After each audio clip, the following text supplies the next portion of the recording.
Dipanggillah orang supir tadi, Sudiro Momoki kata merdeka, ya Pak, merdeka. Tahu kan sudah merdeka iya, kan? Betul. Berikan kunci mobil kamu.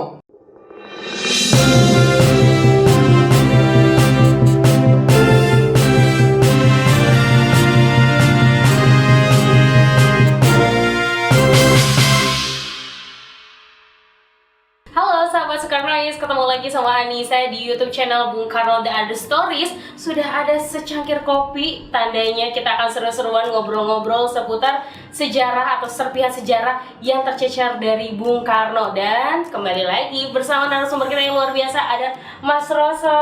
Mantap nih. Kalau ada Mas Roso, kita bakal ngobrol yang seru-seru tentang Bung Karno nih ya. Nah, kita langsung aja ke pembahasan kita atau obrolan kita hari ini. Kalau Bung Karno ini kan termasuk yang suka koleksi mobil-mobilan nih, maksud saya. Banyak juga katanya mobil-mobil yang dikasih sama berbagai mungkin anggota negara-negara lain gitu ya. Nah, penasaran nih sama mobil pertama kali yang dipakai sama Soekarno nih. Sebelum nanti kita bahas hobinya yang punya mobil banyak atau koleksi lebih tepatnya nih. Boleh dong Mas diceritain nih untuk mobil pertama kalinya nih. Oke, terima kasih Nisa. Sahabat Soekarno semua, ini tema yang menarik Nisa, karena saya pernah bikin tulisan tentang mobil pertama Soekarno sebagai presiden ya, sebagai presiden. Artinya ini kita harus bayangkan bahwa negara baru merdeka, belum punya penghasilan apa-apa gitu ya, bahkan diceritakan kabinet pertama pun tidak gajian, malah suka patungan ya untuk membiayai organisasi.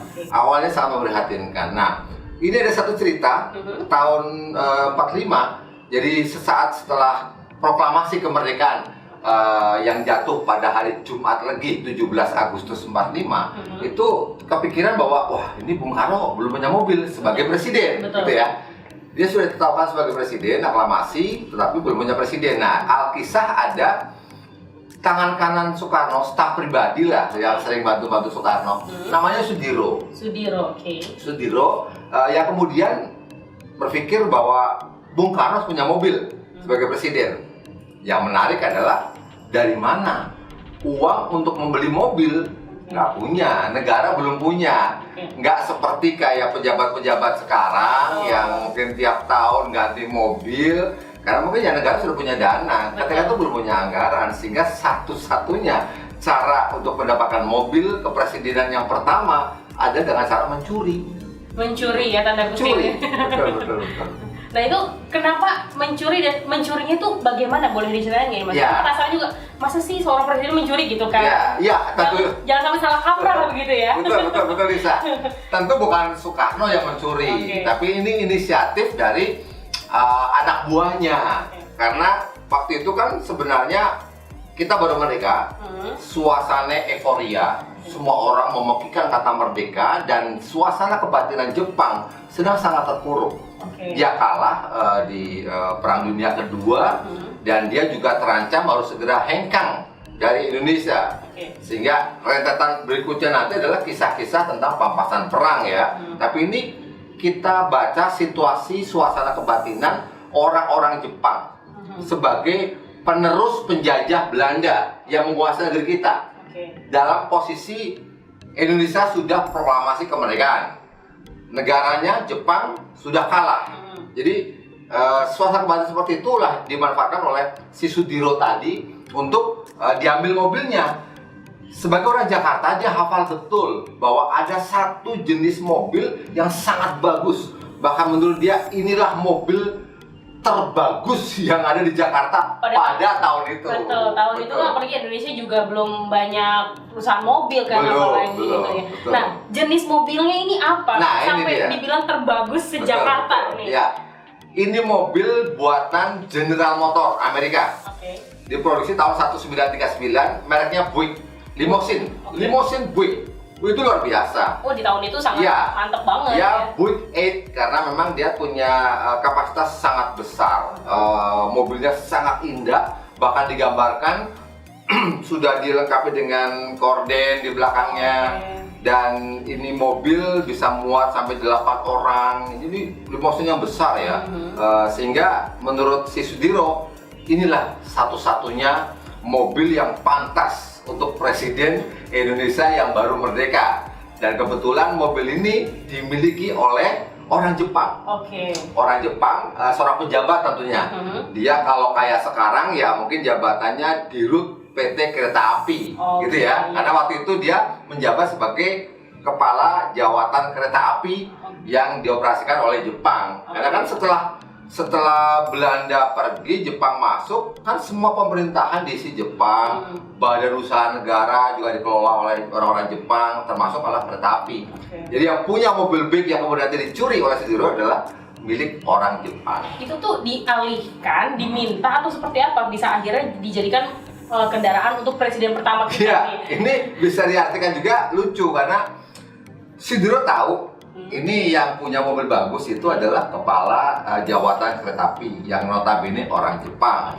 Nah, dia tahu rumahnya, ya sekitar Menteng, rumah-rumah pejabat zaman dulu. Dia datang ke sana dengan serombongan pasukan berani matinya. Wah, ini niatnya betul-betul mau ngambil mobil itu, gimana caranya? Begitu dia sampai ke rumah yang dituju, mobil terparkir dengan sangat anggunnya. Sementara supirnya pribumi, orang kita, sedang duduk leyeh-leyeh lah, karena belum ada perintah mungkin. Karena waktu itu kan mungkin nggak ada kegiatan, Jepang sudah masa transisi ya, sudah kalah perang ya.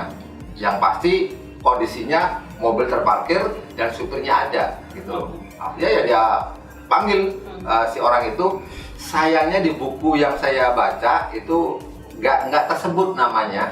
Cuma kira-kira dipanggil lah orang supir tadi. Sudiro Momoki kata merdeka, ya Pak, merdeka.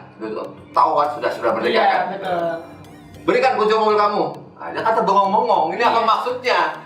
Dibilang nodong dia nggak pakai senapan, dibilang mau mencuri ya dia bilang minta kunci gitu ya. Dia sempat terbengong tuh si supir tadi. Ketika dia mulai sadar, akhirnya dia sempat berani tanya, untuk apa? Untuk presidenmu, gitu loh. Itu mobil saya ambil untuk presidenmu, Soekarno. Gitu. Nah, seketika, ya itulah si supir tadi menyerahkan kunci kepada Sudiro. Dan perintah Sudiro, sudah kunci saya terima, kamu sekarang segera tinggalkan rumah ini dan pulang ke kamu halaman kamu. Nah, di kemudian hari kita ketahui, menurut cerita tadi bahwa si sopir ini orang Kebumen, Jawa Tengah. Orang Kebumen, dia pulang ke Kebumen, ya barangkali andil dia menarik dalam perjuangan ini ya. Artinya membantu tanda kutip proses pencurian mobil, tapi dia bisa bangga. Setidaknya dia sudah mendedikasikan dharma baktinya untuk bangsanya melalui peluang menyerahkan presiden terbaik, mobil terbaik di Jakarta ini untuk presidennya. Bukan orang yang ece-ece, langsung buat presiden pertama itu Indonesia. Story itu. Nah, penasaran juga nih Mas, kan katanya mobil ini mobil terbaik dan cocok banget ya untuk Bung Karno. Spesifikasinya seperti apa sih? Sebagus apa sih? Apa cuma luarnya aja jangan-jangan yang bagus, tapi dalamnya bobrok? Oh iya. Dalamnya bagus juga nggak nih Mas? Sangat bagus. Jadi gini, ini mobil belum terlalu tua dan Nisa tahu kan, mobil zaman dahulu itu platnya betul-betul bagus, kualitasnya betul-betul bagus, kacanya bagus, nggak kayak mobil sekarang yang kaleng-kaleng gitu loh, yang senggol dikit penyok, kecuali mobil-mobil yang memang berharga mahal. Jadi mobil produksi General Motor ini produksi tahun 1939. Konon dia diproduksinya nggak banyak. Seluruh dunia peredaran mobil jenis kita, mobil yang satu ini hanya sekitar 1.500-an unit sedunia. Nah, salah satunya di Jakarta tadi yang boleh dipakai oleh Soekarno. Dia sudah sangat mewah karena di belakang tempat duduk kemudi itu sudah ada kayak ya ciri khas limusin, udah ada kaca yang bisa buka tutup, cuma kan belum elektrik ya, masih diongkel gitu ya. Jadi sudah ada tutupan gitu ya. Kemudian tempat duduknya juga sangat nyaman dan mobil itu punya torsi yang sangat besar. Karena saya sempat searching tentang tipikal mobil ini, cc-nya saja 5.200-an. Kebayang kan? Sangat powerful ini mobil ini. Untuk di zaman itu. Iya, 5.000 cc lebih mobil itu dia dikenal sebagai limousine Buick 8 ya, 88 gitu ya. Ini sekilas spesifikasi mengenai mobil pertama Presiden Soekarno, dan hingga hari ini sahabat Soekarnois bisa lihat mobil itu di Gedung Juang 45 yang ada di Menteng apa Cikini ya, sekitar dekat Tugu Pak Tani. Sana ada Gedung Juang. Nah, di belakangnya tuh mobil itu terparkir di sana. Silakan Anda bisa lihat. Berarti masih bisa ngelihat bentuk fisiknya bisa ya, fisiknya. sebagus apa. Bener gak sih apa yang diomongin sama Mas Roso nih, bukti otentiknya ada tuh ya. Jadi bisa langsung aja di searching atau mungkin langsung datang ke museumnya supaya tahu ya. Nah, itu dia, spesifiknya udah bagus, ternyata pilihannya tepat banget untuk Soekarno. Dan pengen tahu juga nih Mas, ini tuh mobilnya aktif dipakai sama Bung Karno ini berapa lama? Ya, jadi gini, ketika kunci dikasih, supir disuruh pulang, problemnya adalah Sudiro nggak bisa nyetir. Waduh, itu gimana cara bawanya? Nah, akhirnya terpaksa di antara pengikutnya harus segera cari orang pejuang kita yang bisa bawa mobil. Nah, jadi sempat terparkir lama nih, sempat udah pergi nih. Nah, sampai datang pejuang dan berhasil membawa keluar mobil itu dari garasi.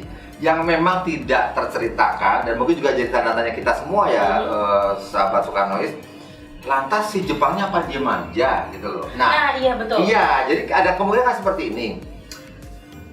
Mobil di rumah dan supir ada di situ, maka besar kemungkinan tuannya ada di rumah. Betul. Ya nggak? Kan dia nggak pergi karena mobil ada, supir ada gitu loh. Nah, yang kemungkinan terjadi adalah Jepang tadi tahu gitu loh, tapi dia tidak mau cari masalah.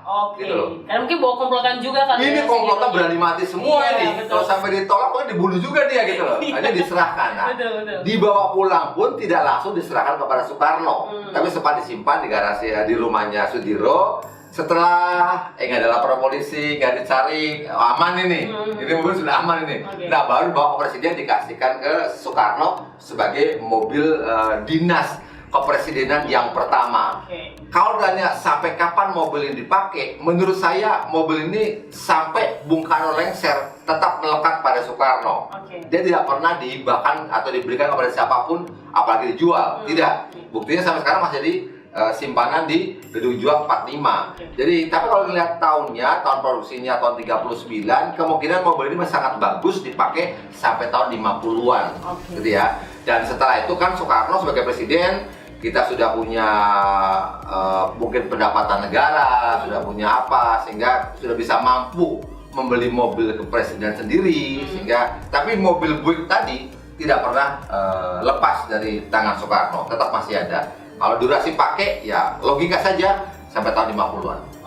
Itu sempat misalnya saat sudah lengser sempat dipakai dengan presiden lain nggak Mas? Atau hanya pokoknya sampai Soekarno aja gitu yang pakai? Hanya Soekarno. Hanya spesial berarti ya. Luar biasa nih mobilnya dari awal sampai akhir dipakainya sama Soekarno. Nah, momennya ini pasti panjang karena kan cukup lama waktunya. Ini ada momen-momen yang menarik gak sih Mas selama Bung Karno ini menggunakan mobil yang luar biasa ini? Ya, salah satunya mobil ini menemani perjalanan perjuangan Soekarno.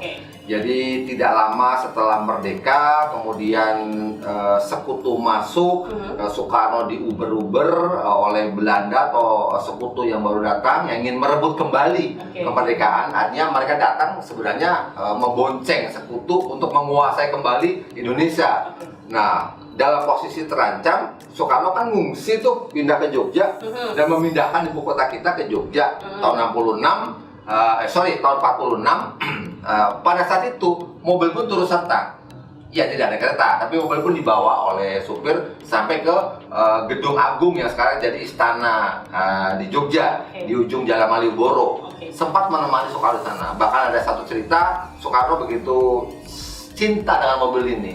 Artinya ketika dia mengalami kerusakan, Soekarno bahkan ikut turun tangan melihat perbaikan mobil ini.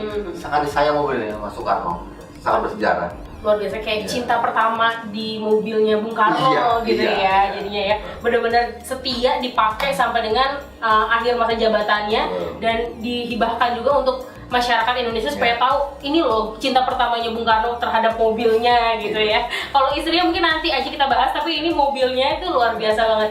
Luar biasa juga ini ceritanya, mantep banget nih Mas Roso, terima kasih banyak. Jadi tahu nih ya kita semua ternyata mobil pertamanya seperti apa, sebagus apa, dan kenapa kok cocok banget sih buat Bung Karno. Oh ternyata karena spesifiknya bagus, buatannya juga bukan perusahaan main-main ya, pernah dipakai dengan orang penting Jepang juga ya kan, jadi luar biasa banget. Nah ini ada tambahan ilmu lagi seputar sejarah yang tercecer dari Bung Karno. Jadi buat sahabat Soekarnois jangan sampai melewatkan nih cerita-cerita lainnya. Jadi harus tetap stay tune pastinya di Bung Karno The Other Stories. Terima kasih banyak Mas Sama-sama, Nisa. atas ceritanya. Dan buat sahabat Soekarnois jangan lupa untuk nyalain lonceng notification-nya, terus juga jangan lupa like dan juga komen supaya kamu gak ketinggalan cerita seputar sejarah yang tercecer dari Bung Karno. Kalau kita bisa pamit dan juga Mas Roso pamit, sampai jumpa.